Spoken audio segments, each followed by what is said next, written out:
So, does anybody know who this guy is? No. Your hero.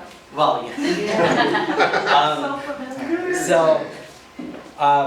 This gentleman is the late, great Caroll Spinney, who was the first Muppet performer solo hired for Sesame Street.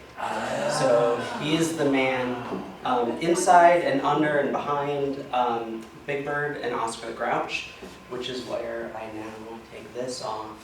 Oh yeah. I was gonna bring my Big Bird pants in today, but I forgot them.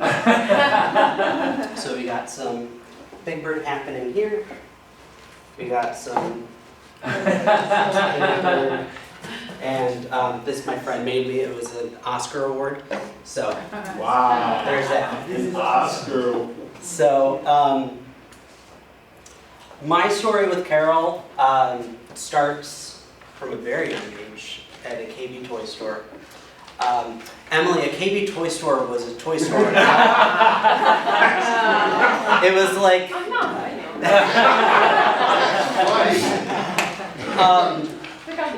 And I should say, so with Caroll, there are sort of, I refrain from saying a holy trinity, but there is sort of a three-in-one element to him, because you have Big Bird and Oscar, and you have Caroll, and you also have his wife, Debbie, which we'll get into. But my entryway into learning about Caroll was through this little doll, because when I was not even 1 year old, my grandparents took me to a KB toy store, and I saw that little guy on a shelf, and I started going freaking ballistic, because it was Big Bird, and I really wanted that toy, and my grandfather could not get me to stop crying until that walked out of the store with us, in my stroller.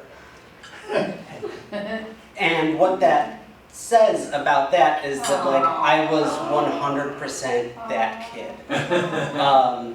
Sesame Street, and I think this is true for any of the shows that we liked as a kid, but it wasn't just the show. It was everything that happened in your home when you turned off the television, and it was just around you all the time, on your clothes and in your books. This wasn't October, this was just, a Wednesday in the middle of the summer.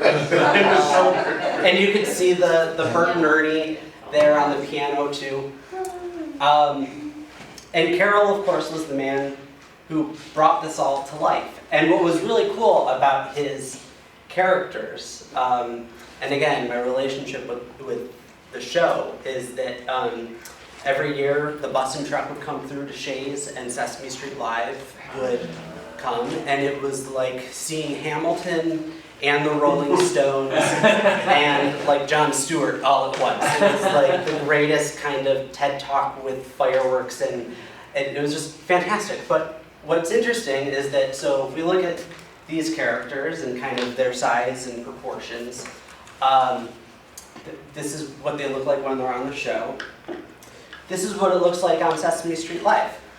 And a lot of the Frank Oz and the Jim Henson characters, they don't look quite right compared to what they look like in puppet form. It's suddenly Big Ernie and Big Elmo.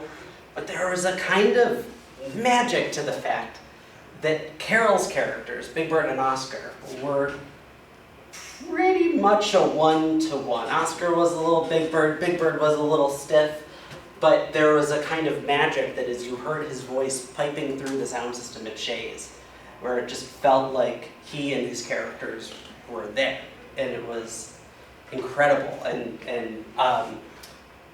it was so much of Caroll's heart. Here he is with Santa Claus. So that's Caroll, and that's the man who built Big Bird, Kermit Love, who was kind of the handler for the bird. And what is so phenomenal to me is that so much of Caroll's heart and soul was in the bird. And for as much as it was incredible what Big Bird did, Caroll was inside sweating as he went around the world and taught kids about the orchestra and actually conducted live symphonies in front of crowds of thousands of people and would literally lose 3 pounds in sweat from beginning to the end of a performance. There were a series of specials where Big Bird went to Japan and China, and he rode a boat as Big Bird, like during a rapids storm, that if he had fallen off the boat, the costume would have been gone, and probably he would have too, because he can't swim in that. And then there's also a wonderful special, which for any of the art people in here, they took Big Bird and Snuffy into the Metropolitan Museum of Art, and just the fact that they didn't knock anything over is incredible. But Big Bird created this fantasy that coexists with us in our world, and he was able to walk around. You don't see the puppeteer at all, so it brought this fantasy to life. And there's something, as a short person, that when Big Bird would sing something like, "Though I'm big and tall, on this you can depend, I'll scrouch down small because you're my most important friend." And there's something so reassuring about that. And that was Caroll's heart coming through. Now I mentioned his wife, Debbie, and they went everywhere together. Jim and his wife, Jane, realized they met in the 3rd season of Sesame Street, and Caroll was a bit of a son of a bitch to deal with in the early seasons, and as soon as he found Deb, he became much easier and much happier to work with. And so they put her on the payroll to travel everywhere in the world with him. And it was just really incredible how much they loved each other, and they filmed all over the world together, all this behind the scenes stuff. You can see this is the 50th anniversary special of Sesame Street. Caroll would have been 85, 86 or so he wasn't performing the bird anymore. But you could see among Gordon and Susan and Bob and Snuffy, there's Caroll and Deb celebrating because they were so much of the heart and soul of this show, which meant so much. I had the pleasure of meeting both of them when they went to the National Puppetry Conference in 2015. And what's really cool, there's a great documentary about him and his life and work, and really it's a love story about the two of them. It's called I Am Big Bird. But what I didn't know about them is that when they sign his name on things, you're actually getting a 2-for-1 special, because Caroll would sign his actual name, but they reassured us that it wasn't a real Spinney signature without Deb doing the I, dotting the I with a red Sharpie. So I've got that up here if anyone wants to see that. But the connection that they had was really so wonderful. This was 2011. You guys have seen this picture. We were in class together before. But I just so look up to him and admire him as a puppeteer and a storyteller and as a person.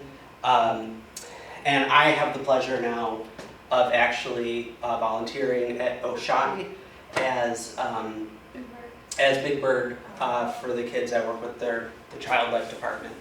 And to be able to emulate him in the smallest of ways, of being able to get down small and find some kids to be their most important friend, and just be that person who I needed and who I had and who I loved way back as a little kid, and to be able to spread that light is just really, it keeps me going. And he passed away in 2019, and I just, there's not a day that I don't think about him and what his characters have done. And his wife is also a delightful person. I had her on a podcast back in 2021, and she is so lovely at speaking to his legacy and carrying on Big Bird on Oscar.